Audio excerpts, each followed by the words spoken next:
జీవితాంతం ప్రభుత్వ సేవలకు అంకితమైన ఉద్యోగులు పదవీ విరమణ అనంతరం గౌరవప్రదమైన జీవనం గడపాల్సిన సమయంలో ఆర్థిక ఇబ్బందులతో పోరాడుతున్న పరిస్థితి ఏర్పడడం ఆందోళన కలిగిస్తోంది. సిద్దిపేట జిల్లా గజ్వేల్ పట్టణానికి చెందిన రిటైర్డ్ ఎస్ఐ మహమ్మద్ ఇస్మాయిల్ పరిస్థితి ఈ వాస్తవానికి ప్రతిబింబంగా నిలుస్తోంది.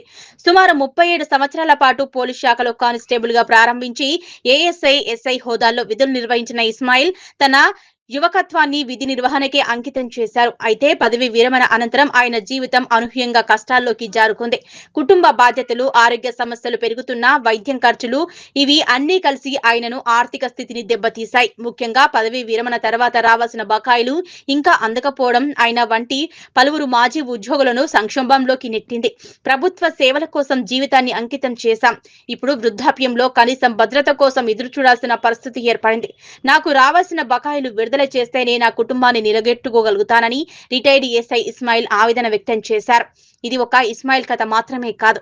రాష్ట్ర వ్యాప్తంగా అనేక మంది విరమణ చేసిన ఉద్యోగులు కూడా ఇదే పరిస్థితిని ఎదుర్కొంటున్నారని తెలుస్తోంది.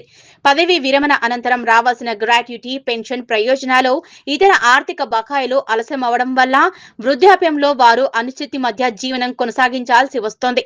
ప్రభుత్వ సేవల కోసం జీవితాన్ని అంకితం చేసిన ఉద్యోగులు చివరికి కనీస అవసరాల కోసం ప్రభుత్వాన్ని వేడుకోవాల్సిన పరిస్థితి ఏర్పడడం ఒక వాస్తవాత్మక సమస్యగా మారుతుందన్న అభిప్రాయాలు వ్యక్తమవుతున్నాయి.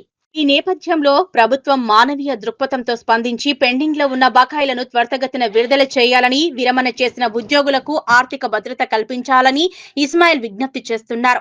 సేవల అనంతరం గౌరవప్రదమైన జీవనం కల్పించడం కేవలం పరిపాలనా బాధ్యత మాత్రమే కాదు, అది ప్రభుత్వ నైతిక కర్తవ్యమని అభిప్రాయం వ్యక్తమవుతోంది. నేను 1987లో కానిస్టేబుల్గా పోలీసు ఉద్యోగంలో చేరినాను. కానిస్టేబుల్ నుండి ఇప్పుడు ఏఎస్ఐ వరకు డ్యూటీ చేసినాను. నేను 2025 సంవత్సరం ఏప్రిల్లో రిటైర్మెంట్ అయినాను. నా ఆరోగ్యము బాగలేదు ప్రస్తుతము. గవర్నమెంట్ నుంచి వచ్చే డబ్బులు కూడా నాకు ఎలాంటి డబ్బులు వస్తలేవు. నాకు 3 ఆడపిల్లలు. నా భార్య కూడా షుగర్ పేషెంట్ ఉన్నది. ఆమెకు కూడా ఆరోగ్య పరిస్థితి బాగలేదు. ఆమె కూడా 2 సార్లు లంగ్స్ ప్రాబ్లం అయినాయి. కిమ్స్ హాస్పిటల్లో కూడా ట్రీట్మెంట్ చేసినాము. 5-6 లక్షలు ఖర్చు అయింది. నాకు కూడా ప్రస్తుతం ఆరోగ్యం బాగలేదు. నాకు కూడా కిమ్స్ హాస్పిటల్లో సర్జరీ అయింది. గొంతు కూడా సర్జరీ అయింది. చాలా ఇబ్బందులు ఉన్నాను. నాకు గవర్నమెంట్ నుంచి వచ్చే డబ్బులు కూడా ఎలాంటి డబ్బులు కూడా నాకు రాలేదు. మేము దాచుకున్న డబ్బులు కానీ ఒక్క రూపాయి కూడా ఇంతవరకు కూడా గవర్నమెంట్ ఇవ్వలేదు. నాకు చాలా ఆరోగ్యం బాగలేక దీనస్థితిలో ఉన్నాను. గవర్నమెంట్ నుంచి వచ్చే డబ్బులు ఏం రాలేదు.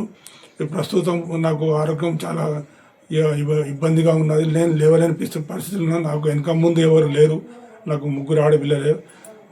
చాలా ఇబ్బందికరంగా ఉన్నది. నాకు దాదాపు 15-20 లక్షల రూపాయలు ఖర్చు అయింది. కానీ ప్రభుత్వం నుంచి ఎలాంటి నాకు లేదు.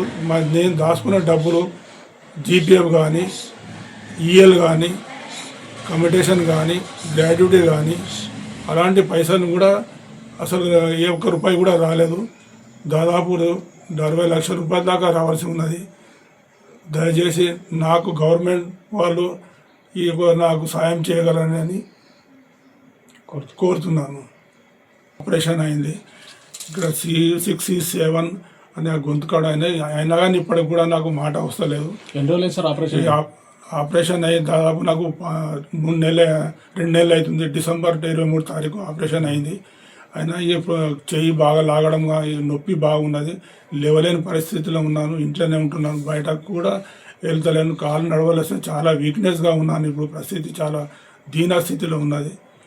పోలీసు సంక్షేమ సంఘం నుంచి ఏమన్నా మీకు ఆర్థిక సాయం అందినదా సార్?